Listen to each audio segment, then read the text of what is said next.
দক্ষিণ দিনাজপুর জেলার 3টি স্কুলে মঙ্গলবার সূচনা হলো আইআইটি মাদ্রাজের কোচিং সেন্টার। এদিন বালুরঘাটে একটি অনুষ্ঠানের মধ্যে দিয়ে বালুরঘাট ললিত মোহন আদর্শ উচ্চ বিদ্যালয়ে কোচিং সেন্টারের শুভ সূচনা করলেন কেন্দ্রীয় শিক্ষা প্রতিমন্ত্রী সুকান্ত মজুমদার।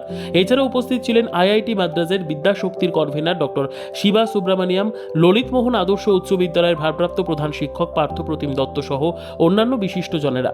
কেন্দ্রীয় সরকারের বিদ্যাশক্তি প্রকল্পের মাধ্যমে পশ্চিমবঙ্গে প্রথম দক্ষিণ দিনাজপুরের 3টি শহর গড়ে উঠেছে।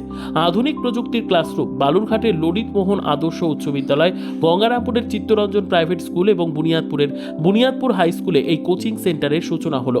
আজ বালুরঘাট ললিত মোহন আদর্শ উচ্চ বিদ্যালয়ে একটি অনুষ্ঠানের মাধ্যমে 3টি স্কুলেরই কোচিং ক্যাম্পের শুভ সূচনা করা হয়। বালুরঘাটের সাংসদ তথা কেন্দ্রীয় শিক্ষা প্রতিমন্ত্রী সুকান্ত মজুমদার জানান,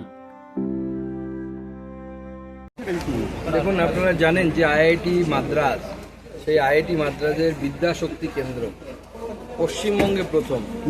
গোটা ভারতবর্ষে, বিশেষ করে তামিলনাড়ুতে প্রায় 7,000 গ্রামে আইআইটি মাদ্রাজ তার বিদ্যাশক্তি কেন্দ্র চালায়। এই বিদ্যাশক্তি কেন্দ্রের মাধ্যমে ক্লাস 6 থেকে শুরু করে মূলত 8 অবধি এবং পরবর্তী সময় আরও প্রয়োজনে স্টেম মানে সায়েন্স, টেকনোলজি, ইংলিশ এবং ম্যাথামেটিক্স, এর মধ্যে স্পোকেন ইংলিশ আছে। তো সেটা শেখানো হয় বাচ্চাদেরকে, যেন বিজ্ঞানের ভীতি দূর করা যায় এবং বাচ্চাদের আগামী দিনের জন্য, মার্কেটের জন্য যেন রেডি হয় যাতে তারা জব সিকিউর করতে পারে, চাকরি পেতে পারে।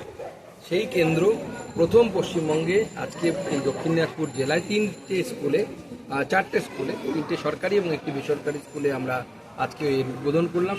এর জন্য চেন্নাই আইআইটি থেকে বিদ্যাশক্তির যারা ভারপ্রাপ্ত প্রফেসর ডক্টর শিবা এবং ডক্টর নাগরাজন, তারাও চেন্নাই আইআইটি থেকে এখানে এসে উপস্থিত হয়েছে। এখানে ডিজিটাল মাধ্যমে এবং শিক্ষক রেখে দুইভাবে আমাদের এখানকার ছাত্রছাত্রীদের ক্লাস 6 থেকে স্টেম অর্থাৎ science, technology, engineering, technology, English এবং ম্যাথ এই বিষয়ে এখানে পড়াশোনার ব্যবস্থা করা হয়েছে। এর ফলে সায়েন্সের ভিতটা অত্যন্ত শক্তিশালী হবে বাচ্চাদের। এখানে 3টে রুম করা হয়েছে। 3টে রুমে, এক একটা রুমে 30-40 জন করে ছাত্র, মোটামুটি 120 জনের উপরে 150 জন মতো ছাত্রছাত্রী তারা এখানে তাদের সেই শিক্ষা নিতে পারবে। এছাড়াও অন্যান্য স্কুলগুলো আছে, প্রয়োজনে আমরা আরও একাধিক স্কুলে খুলতে পারবো। কোথা থেকে প্রশিক্ষণ দিতে হবে? চেন্নাই আইআইটি থেকে প্রশিক্ষণ হবে যে ভার্চুয়ালি, তার সাথে সাথে এখানে অ্যাকচুয়াল শিক্ষকও থাকবেন, যারা স্থানীয় শিক্ষক, তাদেরকে ট্রেনিং দেওয়া হবে তারা কীভাবে কী করবে এবং বিজ্ঞানের যে জটিল বিষয়গুলো আছে, যেগুলো বাচ্চাদের বুঝতে অসুবিধা হয়, সেগুলোকে সিমুলেশনের মাধ্যমে, সেগুলোকে বিভিন্ন মডেলের মাধ্যমে, কার্টুনের মাধ্যমে খুব সহজ সরল করে বাচ্চাদের বোঝানোর ব্যবস্থা হবে এই ব্যুরো রিপোর্ট, উত্তর বাংলা সংবাদ।